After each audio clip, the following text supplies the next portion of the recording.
નમસ્કાર, એશિયાના સૌથી જૂના અખબાર મુંબઈ સમાચારના ડિજિટલ પ્લેટફોર્મ પર આપનું સ્વાગત છે અને હું છું જીગર પંડ્યા। નજર કરીશું મહત્વના સમાચારો।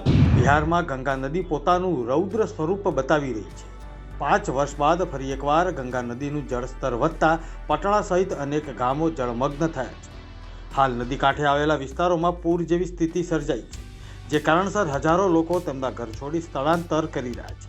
આ સ્થિતિ વચ્ચે બિહારના મુખ્યમંત્રીએ અસરગ્રસ્ત વિસ્તારોનું હવાઈ સર્વે કરીને અધિકારીઓને તાત્કાલિક બચાવ કામગીરી કરવા નિર્દેશ આપ્યો। આમ આદમી પાર્ટીના પૂર્વ મુખ્યમંત્રી અરવિંદ કેજરીવાલે મુખ્યમંત્રી પદેથી રાજીનામું આપ્યા બાદ આતિશીએ દિલ્હીના મુખ્યમંત્રી તરીકે શપથ લીધા। આ સાથે જ 4 જૂના મંત્રી ગોપાલ રાય, કૈલાશ ગેહલોત, સૌરભ ભારદ્વાજ અને ઇમરાન હુસૈન સિવાય કેબિનેટના નવા ચહેરા સ્વરૂપે સુલતાનપુર માજરાના ધારાસભ્ય મુકેશ કુમાર અહલાવતે પણ મંત્રી પદની શપથ લીધી।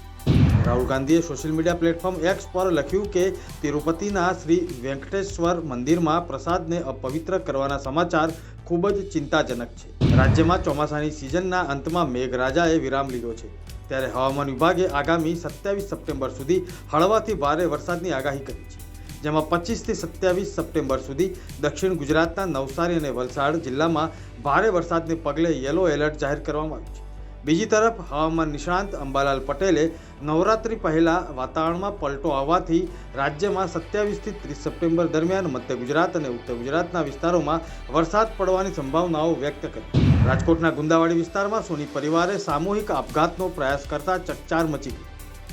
પરિવારના 9 સભ્યોએ ઝેર ગટગટાવીને આપઘાતનો પ્રયાસ કર્યો। પરિવારની તમામ સભ્યોની હાલત ગંભીર હોવાથી તમામને તાબડતોડ હોસ્પિટલ ખસેડવામાં આવ્યા। આગામી 3 ઓક્ટોબરથી નવરાત્રીનો આરંભ થઈ ગયો છે, જેને કારણે તૈયારીઓ શરૂ કરી દેવામાં આવી છે। રાજકોટમાં નવરાત્રી દરમિયાન કોઈ અનિચ્છનીય બનાવ ન બને તે માટે તંત્ર દ્વારા કેટલાક નિયમોમાં ફેરફાર કરાયો છે। આયોજકો માટે કેટલાક નવા નિયમો ઉમેરવામાં આવ્યા છે। ફાયર સુવિધા અને ઇલેક્ટ્રિક સાધનોના અધિકૃત અધિકારી પાસેથી પ્રમાણપત્રો લેવા જરૂરી છે। નવરાત્રી મેદાનમાં ખાણીપીણી સ્ટોલ માટે ફૂડ ઇન્સ્પેક્ટરની મંજૂરી લેવી જરૂરી છે। એમ્બ્યુલન્સ અને ડોક્ટર સ્થળ પર હાજર રાખવા પડશે। મુંબઈ સમાચાર આ વર્ષે પણ આપણી સંસ્કૃતિનું અને પરંપરાનું જતન થઈ શકે તે માટે પોતાની જવાબદારી સમજીને સતત પ્રયત્નશીલ છે। આ વર્ષે મુંબઈ સમાચાર દ્વારા માટુંગા, કાંદિવલી, ઘાટકોપર અને મુલુંડમાં ગરબા રસિકો માટે ખાસ વર્કશોપનું આયોજન કર્યું। ગુજરાતમાં સરસ્વતી સાધના યોજના હેઠળ સરકારી અને ગ્રાન્ટેડ શાળાઓમાં ધોરણ 8 અને 9ની વિદ્યાર્થીનીઓને મફત સાયકલ આપવામાં આવે છે।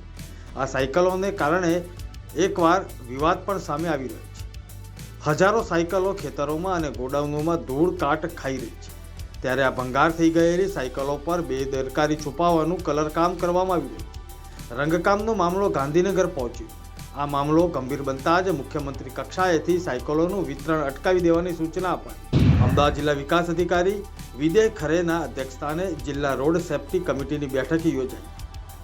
બ્લેક સ્પોટ્સની જોઈન્ટ વિઝિટ કરવા તાકીદ કરવામાં આવેલી છે। માર્ગ સલામતી અને રાષ્ટ્રીય સંસ્થાઓના સંકલનમાં રહીને વર્કશોપ યોજવા જિલ્લા વિકાસ અધિકારીનું સૂચન કરવામાં આવ્યું। એર માર્શલ અમરપ્રીતસિંહને દેશના આગામી વાયુસેના પ્રમુખ તરીકે નિયુક્ત કરવામાં આવ્યા। હાલમાં તેઓ વાયુસેનાના વાઇસ ચીફ તરીકે સેવા આપી રહ્યા છે। અમરપ્રીતસિંહ આ મહિનાની 30મીએ એરફોર્સ ચીફ તરીકેનો કાર્યભાર સંભાળશે।